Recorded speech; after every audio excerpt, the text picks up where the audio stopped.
Hello, hello, dance families. Michelle here, the artistic director at Midwest Dance Revolution. I just wanted to jump on Facebook and do a quick tutorial of a few upcoming events for our performance season dancers and give you the lowdown on what's happening this season. First off, we have our kickoff party this Saturday, August 31st. We did add this new Young Dancers event. It's a little pre-party from 5:30 to 6 o'clock. They're welcome to bring a parent or guardian with them. That's really recommended for dancers ages 3 to 7 to get a chance to meet some of their classmates and come have a little bit of fun at the studio before classes begin.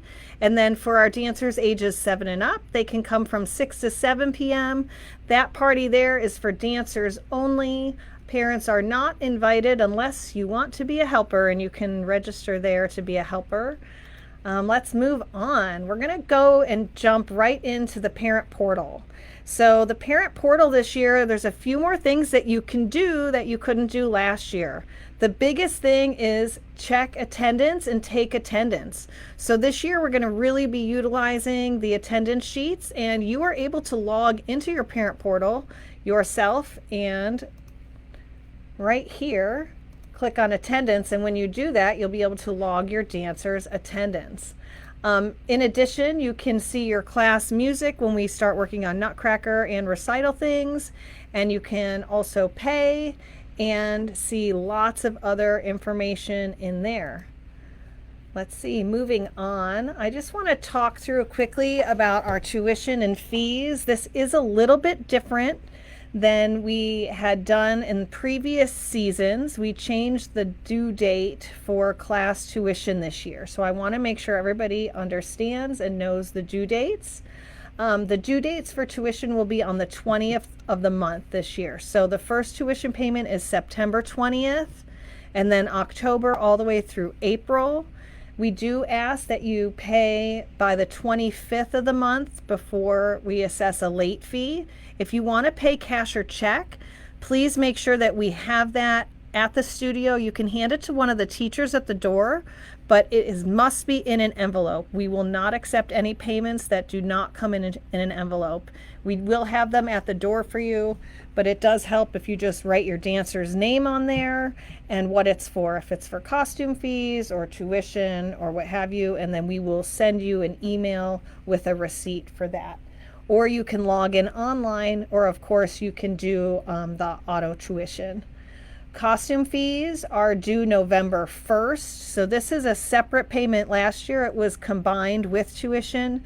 This year it's a separate payment. So tuition will process on the 20th of October, and then costume fees will process on November 1st. You can see the sizes and the cost there.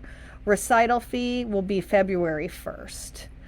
And I think that's about it with tuition. If you have any questions about anything, please don't hesitate to reach out to me.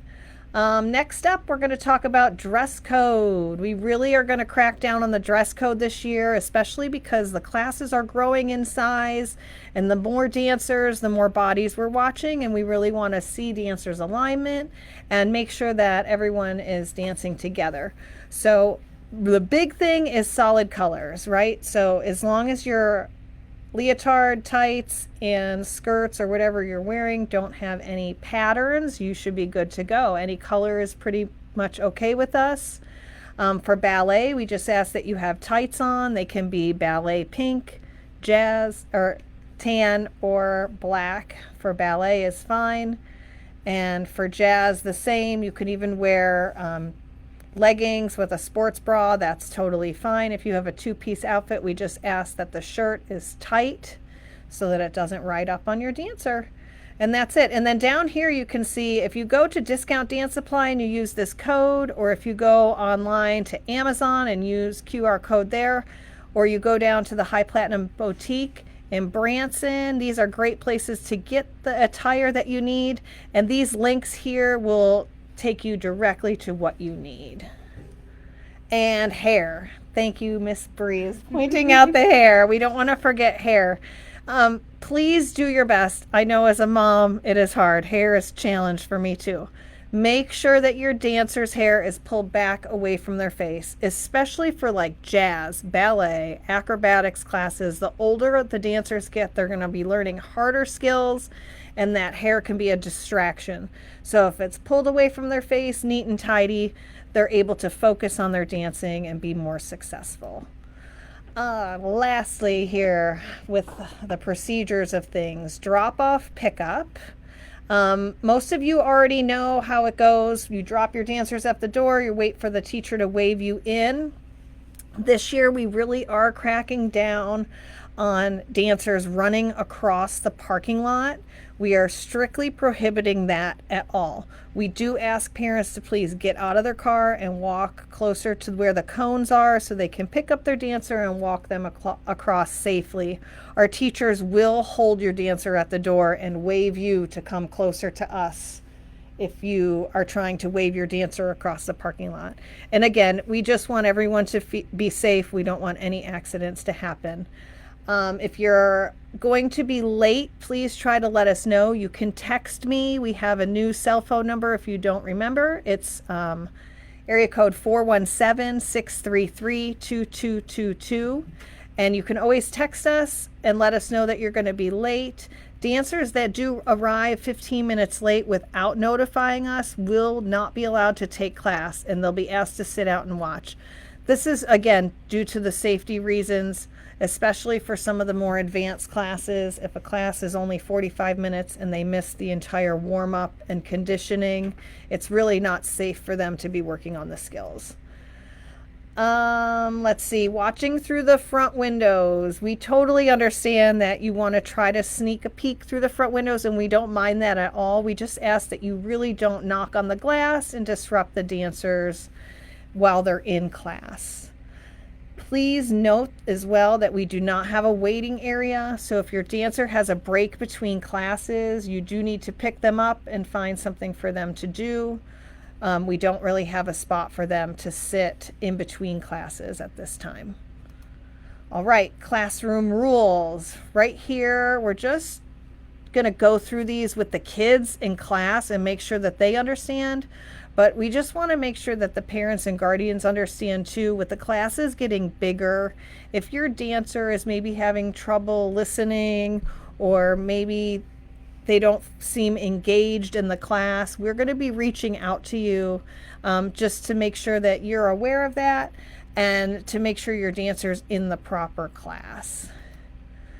I also wanted to just make note that there were a few tiny changes to the schedule. There were a few 15-minute changes here and there, but this is pretty much our set schedule for the fall. And if you have any questions, let me know, but make sure you have the right times for all of your dancers' classes. I know the Thursday class is shifted by 15 minutes, and like this Monday Discover Dance class also changed for a little bit. The class calendar.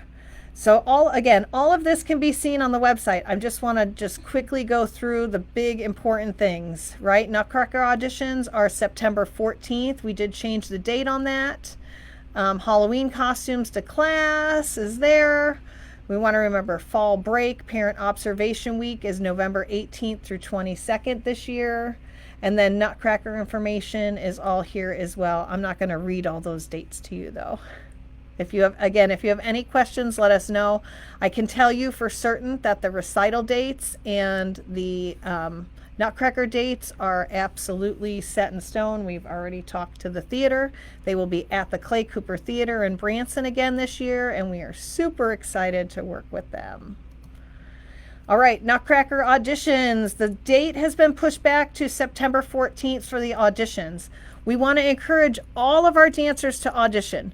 There are parts for every style of dance, including acrobatics, hip hop, tap, jazz, ballet, you name it. We have parts for everyone. And everyone that auditioned gets cast in the show. So if you have a dancer that's interested in performing with us, please let them know about the audition. You can sign up online, or you can text or email me and we'll get you in. The show for that is set for Sunday, December 15th at 2 p.m. and the dress rehearsal will be the day before, the morning before. And then the dates for Nutcracker, I did have another page here that you can take a look at what other days. We do have a picture day and things listed. All right, getting down to the last few slides here. The school supply showdown. We always do this every year. It helps us keep the studio nice and clean. And so if you are so inclined and like to help us out, you have a chance to win back basically your membership fee. So if you want to bring us some Clorox wipes or foaming hand soap, hand sanitizers, or Kleenexes, you can enter, and there's your chances there.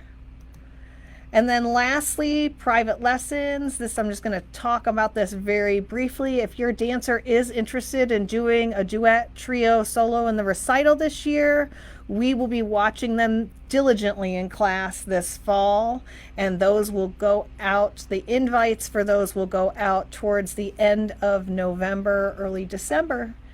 And that is it, you guys. I'm pretty sure that's my last slide, and that concludes our Facebook Live for today. I appreciate you watching,